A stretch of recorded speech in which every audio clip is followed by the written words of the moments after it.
Hello and welcome. Today I want to talk about a little game that I recently played, 10 Dead Doves. I'll go over its mechanics, what makes it an enjoyable experience, and why I think you should play it. The game is what you would call a narrative horror. These crows are... Damn. The wire. Do you see the wire? Damn! Lie to me! And by that, I mean no combat. That's right. Absolutely no combat. Now, this is of course nothing new. The devs didn't exactly reinvent the wheel here, but that's okay.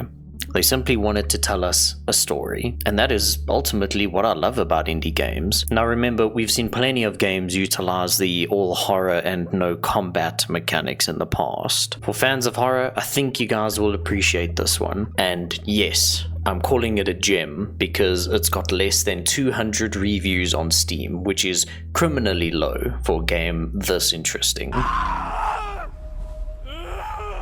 I also want to mention that I backed this game on Kickstarter because I was hooked by its tone and setting from the beginning, and I'm glad I did, because 10 Dead Doves turned out to be what I'd call a bite-sized experience. Nothing too long, nothing too short, just the right length to keep me engaged. So, where to begin? The game was created by two developers by the name of Mark and Sean. Well. Thought you got busted. And a neat little thing that they did was that they made themselves the characters within the game, which is actually pretty cool. I think a lot more developers should do this, or maybe they do and we just don't notice it.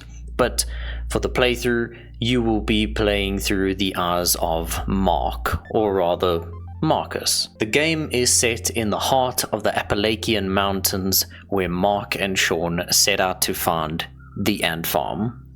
More on that later. That's the spirit.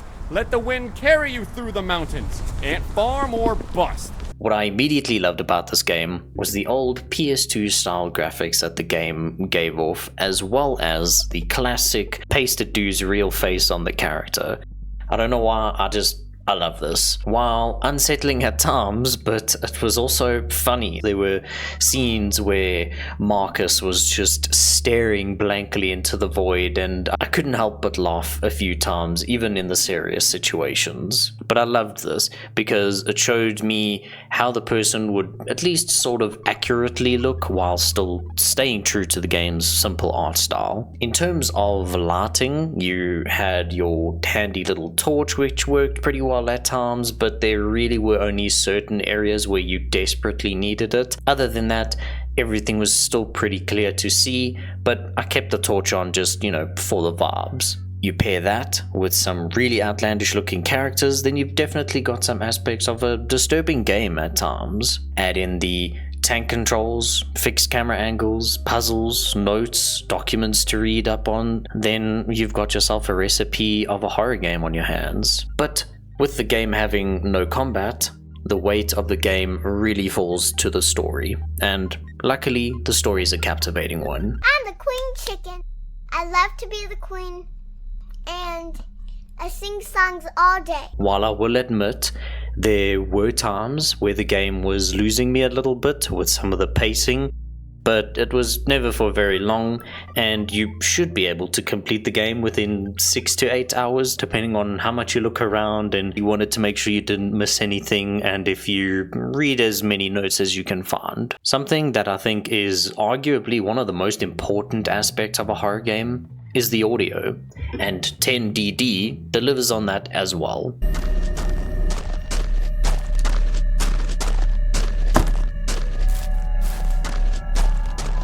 I guess we're calling it 10DD, right? From the music to the crunching sounds on your feet, Mark and Sean did a really good job with the audio, and I think my only gripe in terms of audio was just that the voice audio for Mark and Sean was a little bit low for me at times. Sometimes the music was like way higher than that, but That was a simple fix. I just pretty much lowered everything else and kept the voice volume at the max, so that was an easy workaround. There were also times where the dialogue was a little bit off. I felt like certain conversations didn't need to be there, and there were some unusual gaps in between the conversations. I wonder what it took to get those guardrails up here.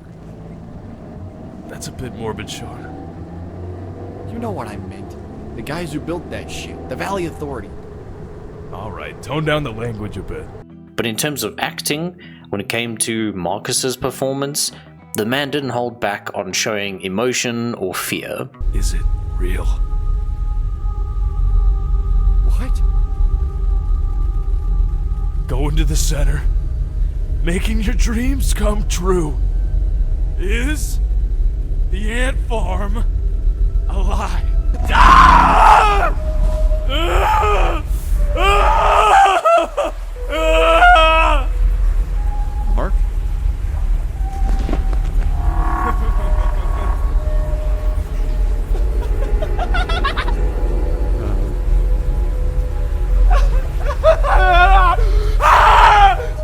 Also, keep in mind again that this game was made by 2 guys, so I can easily look past the small audio mishaps and weird gaps between conversations. What's an indie game without a few imperfections, right? It makes it feel more homemade, like how nothing ever beats homemade burgers instead of the mass-produced ones at your local fast food joint. What I also appreciated was that although 10DD is set out to be a narrative horror experience, Sean brought a little bit of comedy to the table to complement Marcus's more serious outlook on things. Let me know when your tongue is done spelunking my van's cup holder. I need you to navigate through. I feel like death. Yeah, and you look like it too. He's got that upbeat attitude and still found the time to throw in a bad joke or two during the serious situations. With Mark keeping you dialed in with the reality of what's going on, and Sean easing some of the tension every now and then, you can also probably see the kind of friends that they might be in real life, and I really liked this.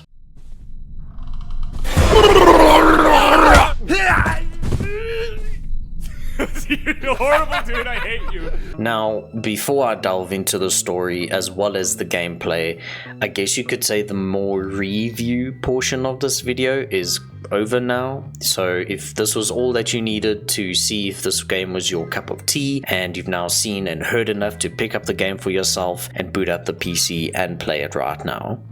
If not, if you're happy to keep watching, then I'm happy to show you more. Now, in terms of gameplay, there's only so many elements to talk about, namely the puzzles and the exploration of the game. The puzzles that 10DD had were by no means wreck your brain levels of puzzles, and by that I mean I didn't need to look up a guide because I've spent the past 20 minutes on a particular puzzle. The puzzles were pretty much rather obvious from the get-go.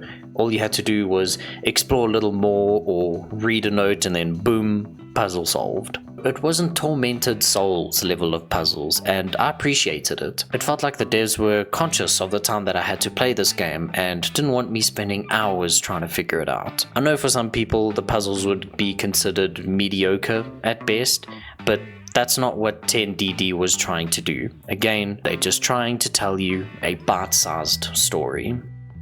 10DD made use of an inventory system, but it also wasn't Resident Evil levels of inventory, where you would open your inventory to select this key item and use it here, or have to leave an item behind and come back for it later. Most of it was you find a locked door, you look around a little bit to find the key for the locked door, which again, I appreciated. I didn't backtrack halfway across the map or through a maze with one item to then find another one to then finally unlock the door. There was one particular section in the forest where you had to kind of rebuild a bridge and you had to find 5 wooden planks, where I ran around like a headless chicken, but that was my own fault because I failed to make basic use of the map, which clearly showed me the area that I missed. After this section, everything else was quite pleasant. I never felt like a certain section outstayed its welcome, and I left each area kind of going, oh, wow, that's the next part then. Okay, I wonder what's next. I don't know if you guys ever have this with a game, but when you play a game for the first time and you find a section you really don't enjoy, once you've completed that section, you say to yourself, man, I really hated that part, and I can tell if I play this game again, I'm gonna hate that part all the same. I don't think I felt that way with any of the segments in 10DD. Each piece was digestible. The discovery of things within the game was also at a reasonable pace. There wasn't a plethora of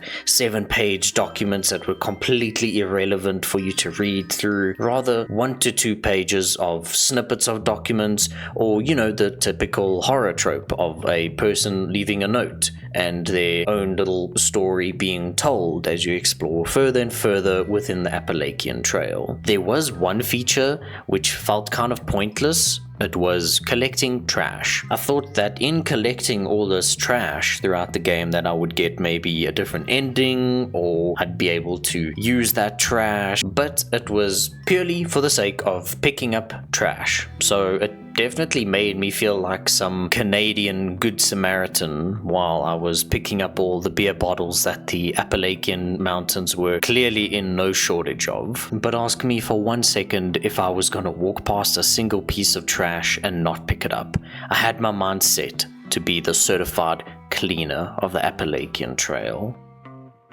I'll be honest with you here, I hardly knew what the heck was going on in the story for like 80% of my playthrough, especially when starting the game. You are in the real world one moment, and then in the next, Marcus passes out and enters some other world, and now why am I speaking to a bunch of statues? I found more keys! My collection grows! You need them. Say that again. I heard wrong. Don't touch anything! I am watching you. Maybe these were moments of Marcus's brain trying to just allow him to comprehend the trauma that he's going through right now. Basically, when you pass out, you enter kind of this like really white world that's got this weird bird looking dude followed by some other characters, and this pool happens often, which was one of the things that kind of pulled me away from the story, but at the same time, it made me want to find out exactly what the heck is going on here. Marcus enters these states when he sees a white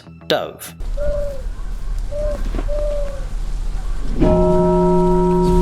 This happens progressively throughout the game as Mark suffers from narcolepsy, and I guess the white doves are what triggers it, or maybe they're a way for his brain to tell us, hey dude, you're about to pass out. Maybe the white doves don't even exist, because throughout the whole game we only ever see dead black doves. We never see a dead white dove, so food for thought. Now what these moments basically did was provide some background of Marcus and his life, but in the weirdest way. His wife was represented as this tall, almost siren-like woman of the lake, and his daughter Charlie was represented as this weird little curled up looking creature. Eventually there's even a scene where Marcus is attending a play and everyone in the crowd looks exactly the same, so maybe this was a way of showing us that Marcus didn't truly know his daughter as well as he should have, as she looks the same as all these other complete strangers. But again, that's just me speculating. Ultimately,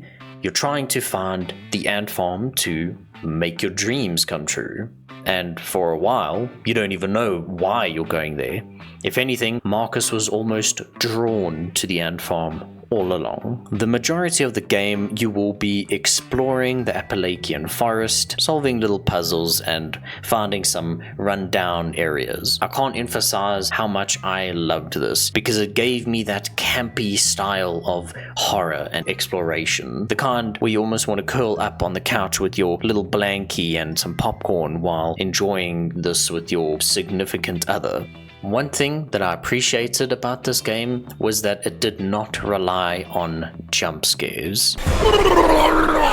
Yeah, remember that time when horror games didn't need jump scares to be scary? Now, there were segments where there was a little thing that jumped out at you, but it wasn't the overly used thing we see nowadays where the volume gets cranked to over 9,000 and we just have something scare us more than anything just because it was loud. What the hell? Run!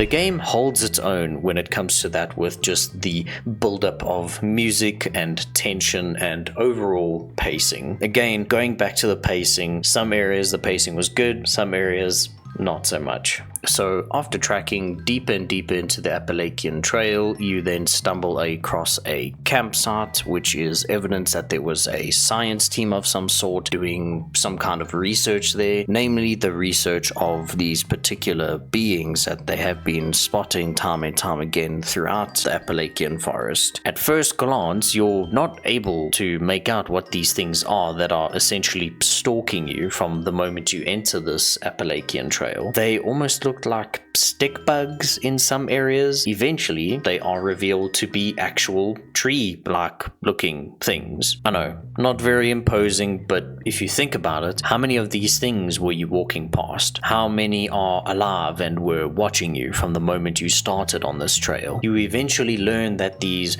monsters are called mockingbirds, and what 10DD did so well was that they slowly introduced you to them. Glimpses here, movement there, until finally the chase sequence starts, and then they looked kind of goofy. Like, look at the way they run. Not the most threatening looking things at all, but what made them work was how they would imitate voices.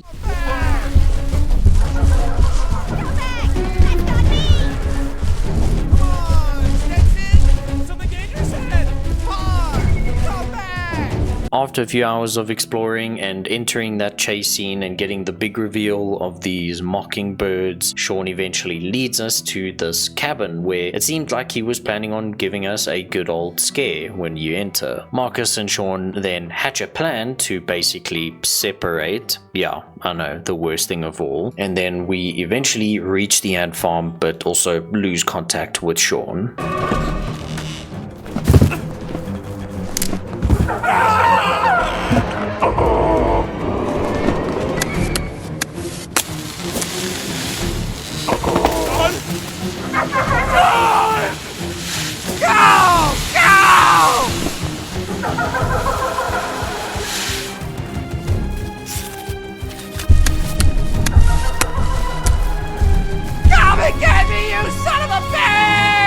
Now, just before we reached the ant farm, there was a little first-person segment that definitely took a page out of Slender Man, because we were running around collecting pages. This was so interesting for me. The devs had gone through the effort of putting in a whole first-person element in the game and then never really used it again. I, for one, would have appreciated seeing this a little bit more often, but again, game did everything in bite-sized portions. It was here where we started to uncover a little bit more parts of Marcus' story and found out that things definitely weren't going well for him. We learned that he has cancer and only a little time left to live, and that he's not exactly been the best father figure or partner for that fact. Delving deeper and deeper into the ant farm, we finally encounter this thing. Hello. You see it? Flag is broken.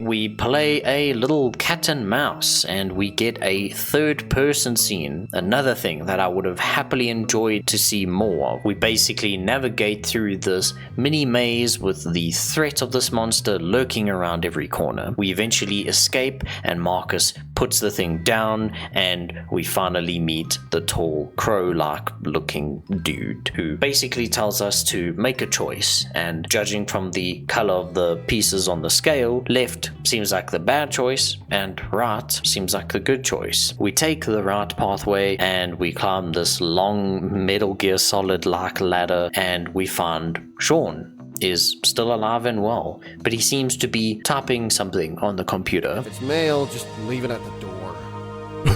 Sean? Mark, don't! from what I understood, the computer has got Marcus's story on it. I could be wrong about this, but from what I understood, the Birdman that we had been seeing before was writing Marcus's story, and now that he is left, Sean has taken his place. Escape or become something more. We have no idea how Sean reached this point because the last we saw of him was him being chased by mockingbirds, and now he's here. Marcus is happy that they have now reunited, but Sean tells him that he can't go because he's got a job to do. He's got to finish doing this. This further tells me that maybe Sean becomes the architect of Marcus's story throughout the rest of his life. Maybe he could help shape his future. Again, just speculation. After this, we're then followed by a really trippy scene with a knife.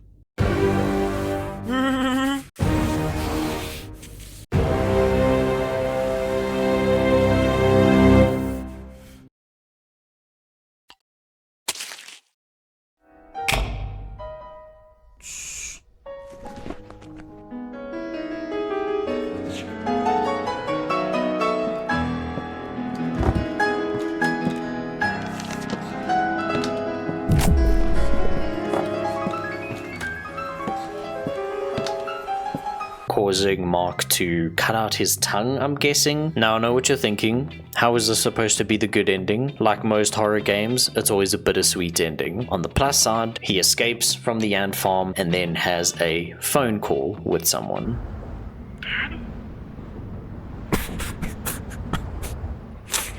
Dad, where are you? I know we haven't talked in a while, but do you want to come to our set this week? No pressure. Just thought you should know. With that bittersweet ending in mind, it felt very Silent Hill-like, where there was never really going to be a great ending. You survive, but someone else doesn't. But at least Marcus gets to live, and he gets to live out the rest of his days with Charlie in his life, at least until the cancer finally takes him, unless Sean has something to write about that. Now this was a really weird one, given that the entire game has been weird and felt like kind of a fever dream or an acid trip, but when we take the left pathway, we descend down a set of stairs and Mark then basically reaches the center or the bottom of the ant farm, and in the center there is a large tree. You can see numerous attempts have been made to destroy it, but to no avail. We then reach to grab a key that's conveniently sitting on the side by this tree-like hand, but not before it moves and then starts talking. Now, a lot of this was kind of just an example of a really drawn-out conversation. The tree had some really long pauses and didn't really make much sense. Basically, the tree is ready to grant Mark his wish. I wish to see my daughter again.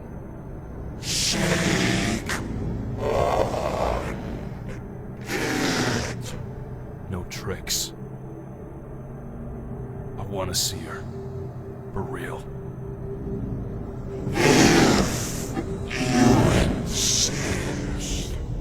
Gentlemen's agreement. Marcus and the tree shake hands on it, and then he walks out the door. Out he pops by a gas station. Now, this is the same gas station that we started at. We're having a conversation that we've had before, but once Marcus realizes this, everything gets weird again, and we actually enter first-person mode once again to trot into the darkness. We then traverse another dark realm once again, only to find Marcus drown with all the people that we know laughing at us, and then Marcus finally gets his wish to see Charlie.